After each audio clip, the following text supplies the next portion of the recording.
Okay, we're going to talk about how to enter a change order. And I've got my form filled out here for Doug as an example. And I recommend using a paper form like this and map out. If you're doing it at the end of the day, which most everyone does, um, ideally you would enter time in as you go throughout the day, and but that's not the way most people do it. So if you're going to do it at the end of the day, I recommend filling out a paper form like this beforehand and getting it all straight, and then going to enter it into about time. I think you'll have better luck, and it'll be faster. That's just my opinion. Uh, Obviously, I don't do it every day, but my opinion is if you get it straight here on paper, it'll be faster if you enter it in when you enter it into about time. So you'll notice I got Doug here going, what's the first job he started on? Well, I'm going to have him work on a Maplehurst change order number 2, and he's going to do in the morning. He's going to clock in at 7. He's going to work for 4 hours. 3 of those hours was on a 607 dozer. I've got a machine start time of 51:18. And this should be, if it was 3 hours, this should be 51:21. Even though he's working on cut fill still, if he has another piece of machinery, he has to have another clock in to assign his time to. So I'm going to clock him in again at 11 for an hour, and that whole time he's on the machine, and he's on the roller, and the start time is 33:39 and the end time is 33:40. After that, he's basically going to go to lunch, so he's going to clock out at 12, and he's going to have a half an hour lunch right here. And then after lunch, he's not going to be working on a change order anymore. He's going to be working on the base job, and he's going to be doing the same cut fill activity, but maybe it's on the north side or west side or whatever. He'll need to clock in again. He's going to clock in at 12:30. He's 4 hours he worked. It was all on the dozer, and this clock in or machine start time would then be 51:21, and he worked 4 hours, so it'd be 51:25, presumably. And then let's say he did that for 4 hours, and then he clocks out at 4:30. He's going to travel back to the shop. Doug is a foreman who has a truck, assigned a take-home truck, so he doesn't get paid for traveling back to his foreman meeting. So let's say that took a half an hour. So when he gets back to the shop, he's gonna have another clock in, and that's at 5 p.m. Basically, because of 4:30, half an hour gets you to 5.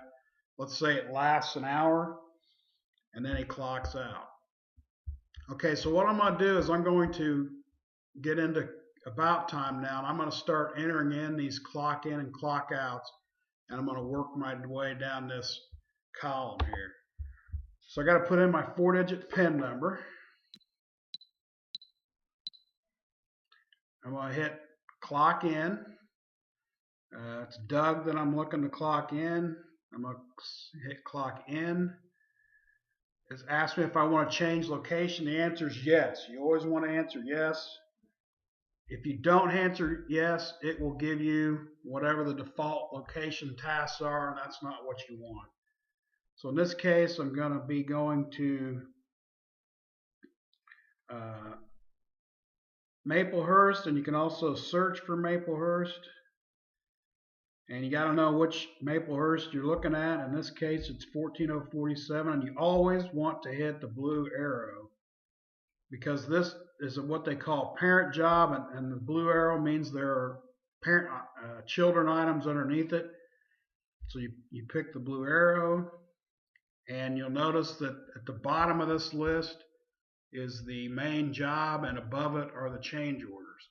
So in this case, In the morning, he's working on change order number 2, liming operation. So you hit 2, hit done, and it's going to give you the tasks associated with that change order.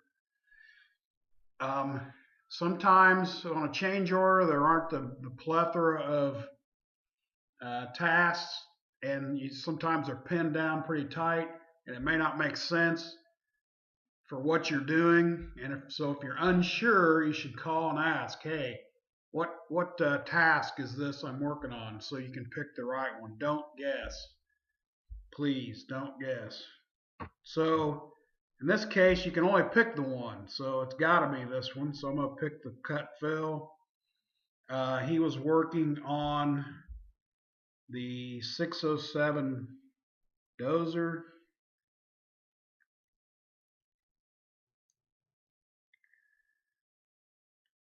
And I'm going to hit accept. Okay, so now I've entered this. At this point, I'm not going to worry about the times. I'm going to take care of that here in a minute. I'm just working my way down through these clock in and clock out. So I'm going to go to this next clock in.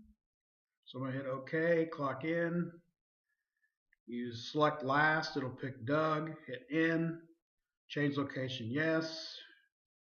Go back to that same job number.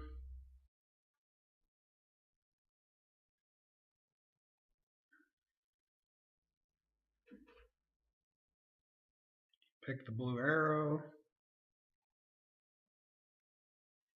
Pick the liming operation again, change order 2, done. Pick the cut fill. This time it was on the roller. Select, accept. So now I've got 2 clock ins. I'm going to do a clock out. Clock out, select last, picks Doug, out, okay. Now I'm going to go to the next clock in and change, select last, picks Doug, in, change location, yes.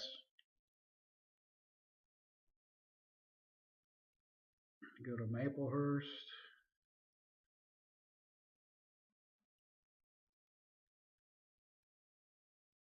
Blue arrow. Now I'm going to pick this main base job here. Because after lunch, I came back and I'm not working on the change order anymore. So I hit the base job, hit done. Cut fill is still what I'm doing. I'm on the 607 dozer. Select, accept. Now I got to clock out again. Clock in or out. Select last, picks Doug, out. Okay. Now I'm doing this clock in at the shop. So I'm going to hit clock in. Select last, in, yes, change location. I'm going to go all the way down to the bottom because that's where the shop is at. Hit shop, done. And this time I'm going to put it under training because that's what we use for the shop foreman meeting. I'm going to hit accept, hit OK. I've done this one. Now I got to do this clock out, clock in or out, select last, out, OK. Now I've got all the clock ins and clock outs. And if I go to Records Manager and spot check, you will note that I've got 1, 2, 3, 4 clock ins, which match up with 1, 2, 3, 4. And I've got 3 clock outs, which match up with 1, 2, 3. The clock outs are red, the clock ins are green. I'm going to work my way through starting at the last clock out, and I'm going to start changing these times to match this worksheet over here. So I'm going to click the last one, hit actions, change time, 6 p.m.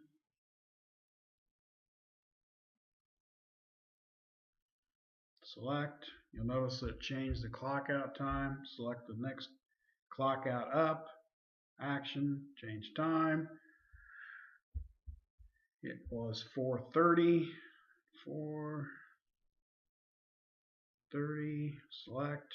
Change the next clock out time. Action. Change time. It was 12 p.m.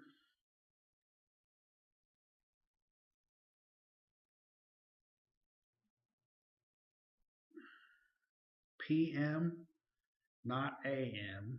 Hit select. Okay, now I've got all the clock out times, and now I'm going to work my way through the clock ends. I'm going to select the first one at the top, hit action, change time. It's going to be 7 a.m.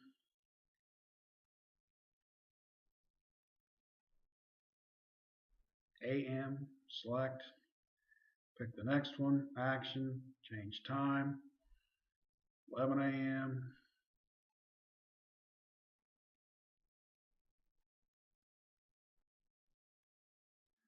AM, select the next one, action, change time.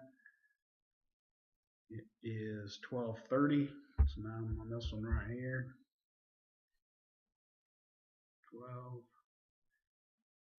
12:30 p.m. Select. Gonna go to the next one. Action. Change time. Now I'm down here at the shop. Clock in at 5 p.m.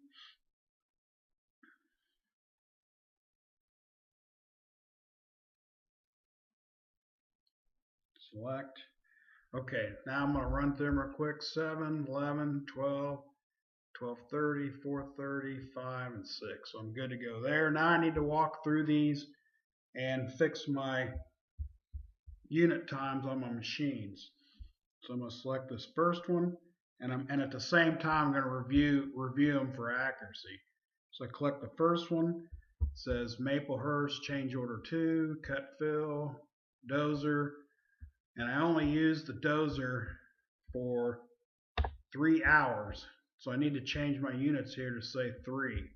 So I'm going to say action, set units, make that say 3, hit done. And now if I select that, you'll see that it says 3. The total time between that for that activity was 4, and now I made the machine time say 3. Otherwise, it would say the machine time matched the total time of 4. So okay, now I'm going to go to the next one. Cut fill, the roller, the units is not there, but I don't need to change it because the total time was an hour and the machine time was an hour, so that'll work out fine. Unselect that one, select the next one. That's a clock out. That's okay. Unselect, select the next one. Now we're on the base job here, which is correct. Right here, that's good. And we don't have any units on our machine, but again, the machine total time was 4 and the machine time was 4, so I'm good there again. So I'm going to unselect that, select the next one, it's clock out, that's fine. Unselect, select. Training, there was no equipment, that's correct. So I'm going to unselect, check the next one, that's a clock out. Okay, now I've got all my time squared away. Now I'm going to look at entering my field notes. So I'm going to hit back one more time. I'm going to go to field notes, and I want to have a field note for every time I changed jobs on this sheet.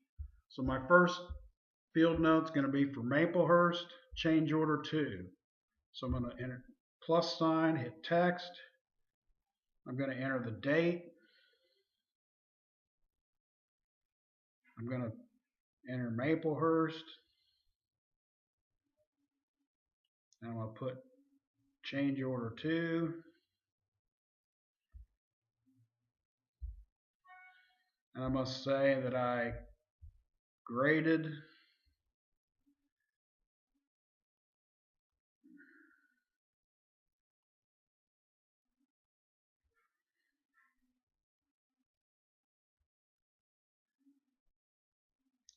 behind Mount Carmel.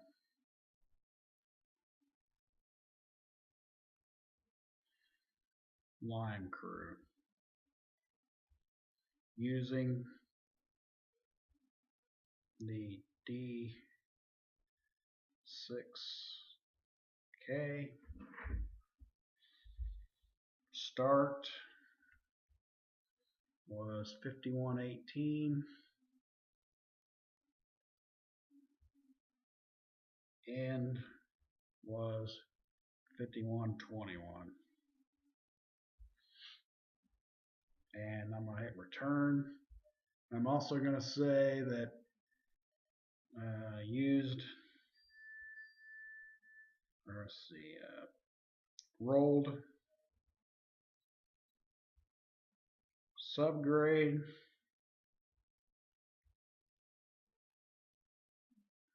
using 720 roller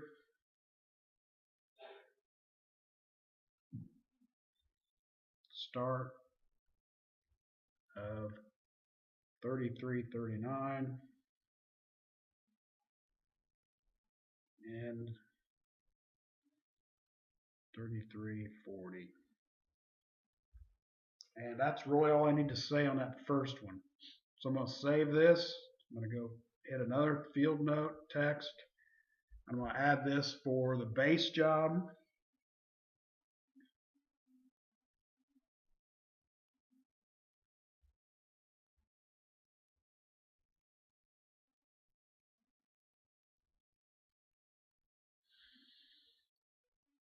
Then I'm just going to put graded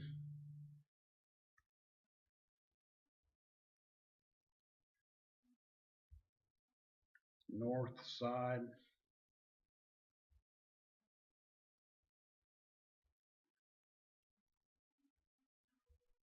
using D6K start 5121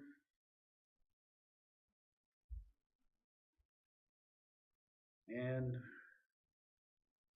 5125. And that's more or less all I did on that. So I'm going to hit save. I'm going to add one more shop note, hit text, 9/24/14, put the job name, shop, and I'm just going to put foreman meeting.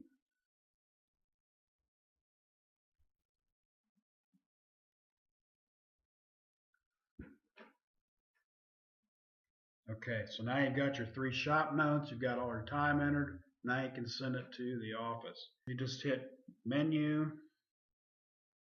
send data, hit yes, and it will send your time to the office.